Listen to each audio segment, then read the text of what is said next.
অন্তর্বর্তী সরকার লাখো বেকারের এবং লাখো চাকরির প্রত্যাশীদের যে আকাঙ্ক্ষা রয়েছিল চাকরির পরীক্ষার ফি কমানো, সেটি কিন্তু পূরণ করেছে। বিসিএস সহ সব সরকারি চাকরির আবেদন ফি সর্বোচ্চ 200 টাকা নির্ধারণ। বিসিএস সহ সব সরকারি চাকরির আবেদন ফি সর্বোচ্চ 200 টাকা নির্ধারণ করেছে সরকার।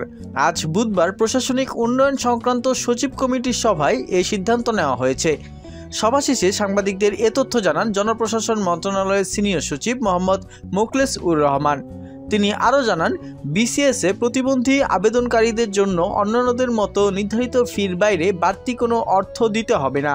এর আগে গত সোমবার বিসিএস পরীক্ষার আবেদন ফি ও ভাইবার নম্বর কমানোর প্রস্তাব জনপ্রশাসন মন্ত্রণালয়ে পাঠায় বাংলাদেশ সরকারি কর্ম সার্ভিস কমিশন পিএসসি।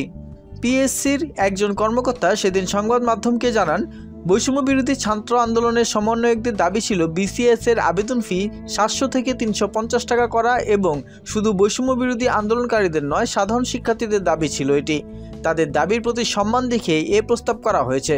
আর প্রতিবন্ধী শিক্ষার্থীদের ক্ষেত্রে আবেদন ফি 100 টাকা থেকে কমিয়ে 50 টাকা করার প্রস্তাব করা হয়েছে।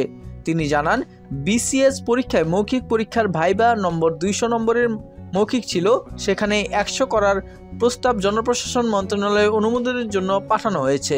সেই প্রস্তাবের ভিত্তিতেই আজকে বিসিএস সহ সব ধরনের সরকারি চাকরির আবেদন ফি সর্বোচ্চ 200 টাকা, অর্থাৎ 200 টাকার বেশি কোনো চাকরিতেই আবেদন ফি নেওয়া হবে না। এটি কিন্তু লাখো বেকারের এবং লাখো লাখো চাকরি প্রার্থীদের প্রত্যাশা পূরণ করা হয়েছে।